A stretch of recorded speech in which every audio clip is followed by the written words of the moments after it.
ఈ చెప్పేటటువంటి ఒక నాయకుడు అన్నటువంటి వాడు ఈ చెప్పుడు మాటలను నమ్మకూడదు. చెప్పుడు మాటలను నమ్మితే నాయకుడు నష్టపోతాడు, ప్రజలు నష్టపోతారు, పార్టీ నష్టపోతుంది. ఇక్కడ జరిగేటటువంటిది అదే. వైసీపీ పార్టీలో పూజారుల హవా నడుస్తుంది.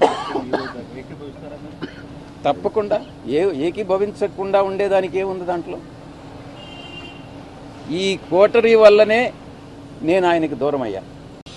కానీ ఈ యొక్క ద్వితీయ శ్రేణి నాయకత్వం, వాటిని ఏమంటారు, వీళ్ళు చుట్టూ ఉండేటటువంటి వాళ్ళని కోటరీ.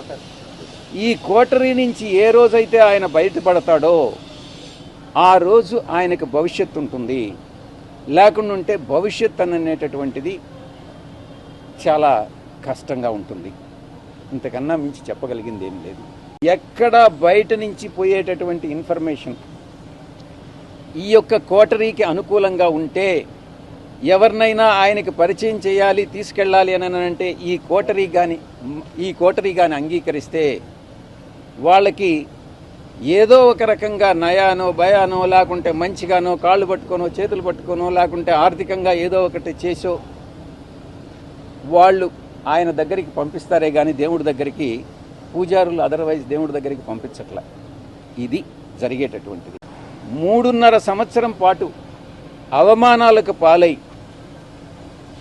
నేను దిగినటువంటి ప్రతి మెట్టు కూడా కొంతమంది పైకెక్కడం జరిగింది. వాళ్ళు పైకెక్కేదానికి ఉపయోగపడడం జరిగింది. దీంట్లో చాలామంది పాత్రదారులు, సూత్రధారులు ఉన్నారు. దీంట్లో ఈ పార్టీ నుంచి వెళ్ళిపోయిన దానివల్ల నేను ఏ విధంగానూ నష్టపోవట్లా.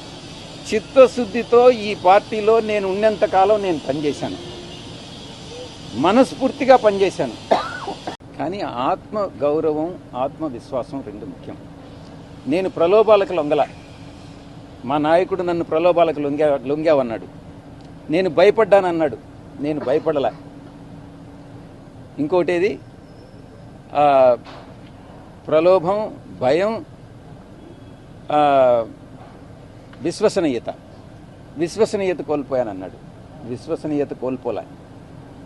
ఆ 3 యథాతిథిగా అప్పుడెట్టున్నాయో ఇప్పుడు అలాగే ఉన్నాయి. మా నాయకుల్లోనే మార్పు ఉంది. నేను ఇంకోటి, ఆయన జగన్మోహన్ రెడ్డి గారితో నేను మాట్లాడినప్పుడు నేను చాలా స్పష్టంగా చెప్పా, సార్ మీ మనసులో నాకు స్థానం లేదు, నా మనసు విరిగిపోయింది.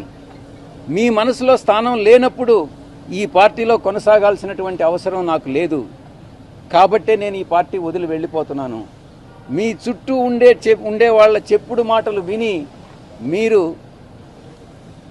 తప్పుదోవ పట్టొద్దు.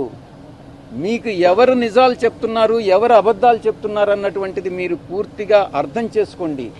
అర్థం చేసుకొని మీరు నిర్ణయాలు తీసుకోండి. అప్పుడు మీరు ప్రజలకు ఉపయోగపడతారు. మీరు నాయకులు, అధినాయకులు, ముఖ్యమంత్రిగా 5 సంవత్సరాలు పనిచేసినటువంటి అనుభవం ఉంది. భవిష్యత్తులో కూడా మీరు ఇంకా ప్రజలకు సేవ చేయాలి. కాబట్టి ఈ చుట్టూ ఉండేటటువంటి వాళ్ళ మాటలు వినవద్దు అని నేను ఫోన్లో మాట్లాడినప్పుడు లండన్కి నేను చాలా స్పష్టంగా చెప్పాను. నా మనసు విరిగిపోయింది కాబట్టే నేను పార్టీ నుంచి బయట వచ్చా. రాజకీయాలను